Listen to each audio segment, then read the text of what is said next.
Bismillahirrahmanirrahim. Assalamualaikum warahmatullahi wabarakatuh. Bertemu kembali dengan pembelajaran kimia. Insya Allah pada pembelajaran kimia kita selalu disiplin, teliti, tetapi juga menyenangkan. Nah, pada kesempatan ini kita akan membahas tentang proses terjadinya arus listrik pada sel volta. Ya. Perhatikan bagian berikut, ini adalah bagian sel volta. Di mana ada dua buah tabung. Yang pertama berisi ZnSO4, yang kedua berisi CuSO4, di mana fungsinya yaitu untuk penghantar. Ya. Nah, karena reaksi elektrokimia ini berhubungan dengan listrik, maka perlu adanya elektroda. Jadi ada kutub positif, ada kutub negatif. Ya. Ada anoda, ada katoda. Nah, pada kesempatan ini yang kita gunakan adalah elektroda Zn dan elektroda Cu. Zn ada di anoda, ya, kemudian Cu sebagai katoda. Bagaimana kita menentukan bahwa Zn ini anoda, sedangkan Cu ini katoda? Nah, itu bisa dilihat dari harga E0 standar. Ya. Untuk Zn mempunyai harga E0 yang lebih kecil daripada Cu, sehingga bertindak sebagai anoda dan mengalami oksidasi. Sedangkan untuk Cu, ini harga E0-nya lebih besar, sehingga mengalami reduksi. Ya, pada kata ingat kata kuncinya KPAN, katoda positif, anoda negatif. Katrade anox, katoda reduksi, anoda oksidasi. Ya. Nah, sedangkan 1,10 volt ini adalah hasil perhitungan potensial sel antara kedua logam tersebut. Ya, hasilnya 1,10 volt.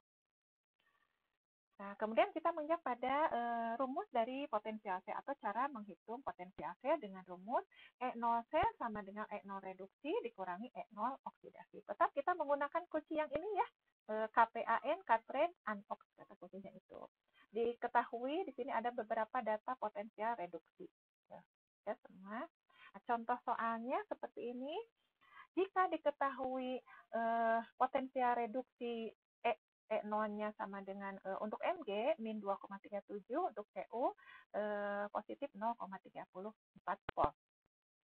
Nah, beberapa kemungkinan yang biasa ditanyakan di dalam pembahasan materi elektrokimia yaitu menulis bagan selnya, kemudian menentukan logam mana yang bertindak sebagai anoda, logam mana yang bertindak sebagai katoda. Kemudian menuliskan reaksi di anoda dan reaksi di katoda. Juga menuliskan reaksi selnya, ya, reaksi sel lengkap. Kemudian juga menentukan potensial selnya, menghitung potensial sel dengan menggunakan rumus yang sudah ada. Kemudian menentukan apakah reaksi tersebut berlangsung spontan atau tidak spontan.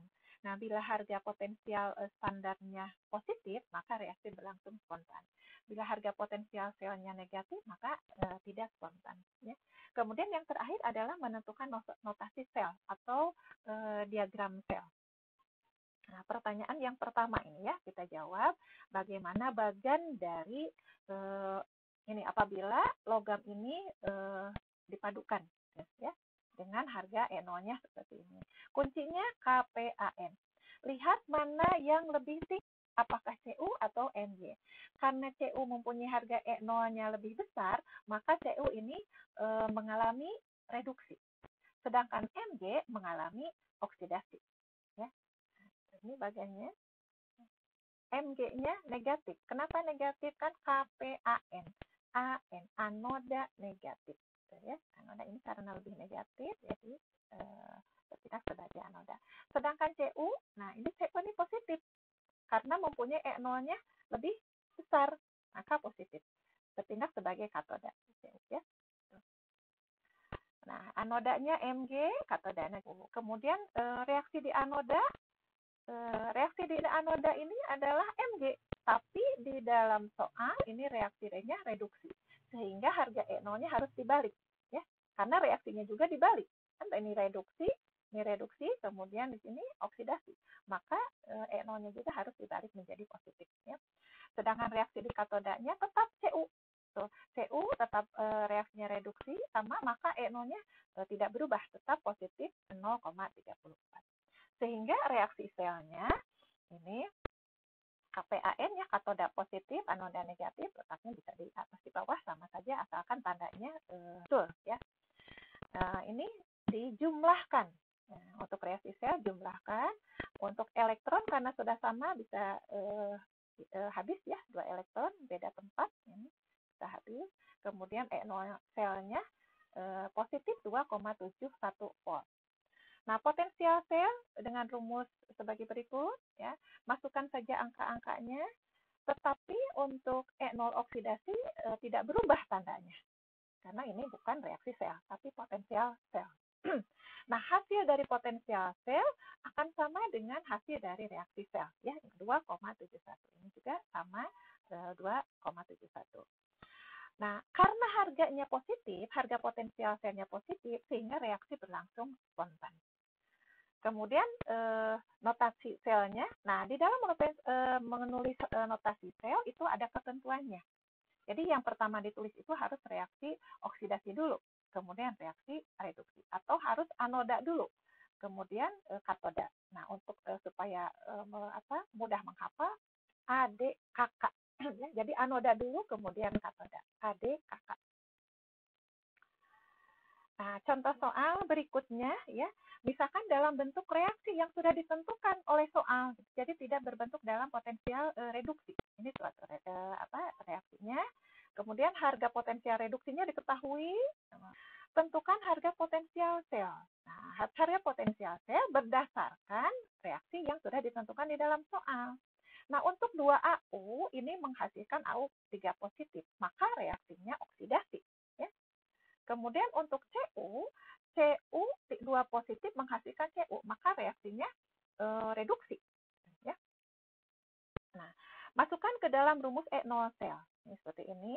Untuk reduksi tadi yaitu positif 0,34. Sedangkan untuk oksidasi, untuk AU yaitu 1,52. Nah, harganya atau hasil perhitungannya ini berharga negatif 1,18 volt. Nah, sebetulnya kita bisa mencari tahu kenapa ini hasilnya negatif. Coba perhatikan ya. Di sini pada harga potensial reduksi, di mana AU ini adalah reduksi sebetulnya ya, karena mempunyai harga E0 yang lebih tinggi daripada CU. Sedangkan pada reaksi di atas ini AU menghasilkan AU 3 positif, reaksinya oksidasi. Nah, maka harganya harga LC-nya jadi negatif. Gitu. Boleh seperti itu ya, boleh gitu ya. Itu variasi soal saja. Ya. Asalkan kita bisa menentukan di mana oksidasi dan di mana reduksinya. Ya. Nah, ini Ibu tugaskan kepada kalian untuk mengerjakan soal-soal berikut ya.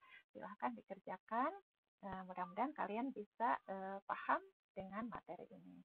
Untuk kesempatan ini saya cukupkan sekian. Assalamualaikum warahmatullahi wabarakatuh.